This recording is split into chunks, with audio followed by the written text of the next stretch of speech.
सज्जन मित्र प्यारे सांझ पाना चाह रहे इस मामले ते कि डेस्टिनी किस्मत मेहनत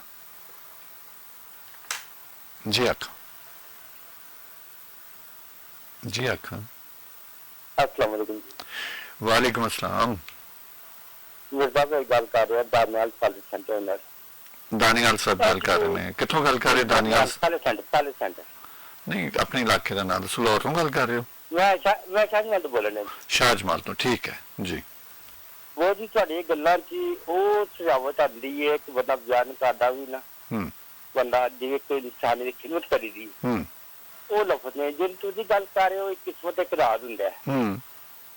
ਕਿ ਉਹਦੇ 'ਚ ਹੁੰਦਾ ਹੈ ਕਿ ਅਸੀਂ ਲੋਕ ਖੁਦ ਬਜ਼ਾਤੇ ਖੁਦ ਅਗਰ ਕੰਮ ਚੱਲਿਆ ਬੇਨੀਤੀ ਹੋਈ ਉਹ ਤੇ ਕੰਮ ਖਰਾਬ ਹੋ ਜਾਂਦਾ ਮੈਂ 2002 ਤੋਂ ਸ਼ੁਰੂ ਕੀਤਾ ਹੋਇਆ ਹੈ ਫਲ ਜਦ ਬੰਦਿਆਂ ਦਾ ਮਸਲ ਪੁਲ ਹੋ ਗਿਆ ਅੱਛਾ ਪੱਠੇ ਤੁਹਾਡੇ ਕਮਜ਼ੋਰ ਹੋ ਗਏ ਨੇ ਅਸੀਂ ਦਾ ਉਹਦੇ 'ਚ ਮੈਂ ਇਹ ਦੇਖਿਆ ਕਿ ਜੋ ਤੁਹਾਡੇ ਕੰਮ ਦੀ ਮਿਆਰ ਹੈ ਉਹਦੇ 'ਚ ਹੋਣੀ ਚਾਹੀਦੀ ਹੈ ਠੀਕ ਹੈ ਇਹ ਅੱਲਾ ਦਾ ਸ਼ੁਕਰ ਹੈ ਕਿ ਮੇਰੇ ਕੋਲ ਜੋ ਫਲ ਦੇ ਮਰੀਜ਼ ਹੁੰਦੇ ਨੇ ਨਾ ਹਾਂ 2 ਸਾਲ 4 ਸਾਲ ਦੇ ਪੁਰਾਣੇ ਮਰੀਜ਼ ਉਹ ਮੈਂ ਉਹਨਾਂ ਦੀ 10 ਦਿਨ ਤੇ ਫਿਰ ਕੋਈ ਨਹੀਂ ਦੇਖ 10 ਦਿਨ ਦੇ ਅੰਦਰ ਮੈਂ ਬੈਠ ਲਵਾਵਾਂ ਐਨ ਜਦੋਂ ਉਹਨਾਂ ਦੀ ਬੈਠਣ ਲੱਗਦੀ ਸੀ ਜਦੋਂ ਉਹਦੇ ਜਿਹੜੇ ਮਰੀਜ਼ਾਂ ਦੀ ਦਵਾਵਾਂ ਹੁੰਦੀਆਂ ਨਾ ਉਹਦਾ ਬੰਦਾ ਬਿਆਨ ਨਹੀਂ ਕਰਦਾ ਇੱਕ ਨਸ਼ਾ ਹੁੰਦਾ ਉਹਨੂੰ ਇਹਨਾਂ ਦੀ ਖਿਦਮਤ ਕਰਦੇ ਆ ਸਰ ਜੀ ਤਕਰੀਬਨ ਕੋਈ ਮੈਂ ਸ਼ੁਰੂ ਹੋਇਆ ਕੋਈ 97 ਚ ਅੱਛਾ ਤੇ ਐਸੇ ਦੇਖੇ ਨੇ ਕਿ ਜਿਹੜੇ ਅਨਬਲੀਵ ਬੰਦੇ ਚੁੱਕ ਕੇ ਲੈ ਕੇ ਆ ਰਹੇ ਨੇ ਆਵਾਜ਼ ਮਾਰੀਆਂ ਵੀ ਤੂੰ ਤੁਰਨਾ ਹੈ ਮਤਲਬ ਤੁਹਾਡੀ ਮਿਹਨਤ ਸੀ ਤੁਹਾਡੀ ਨੀਅਤ ਸੀ ਤੁਹਾਡਾ ਸਿਦਕ ਸੀ ਕਿ ਇਹ ਜਿਹੜਾ ਤੁਹਾਡੇ ਕੋਲ ਬੰਦਾ ਆ ਰਿਹਾ ਇਹਨੂੰ ਠੀਕ ਹੋਣਾ ਚਾਹੀਦਾ ਹੈ इंज ही है ना और यकीनी तौर पर देखो मेरी गल सुनो दानियाल जरूरी नहीं कि 100% ही ठीक होए होण बहुत सारे मामलात लोगों के होंगे ने बहुत सारे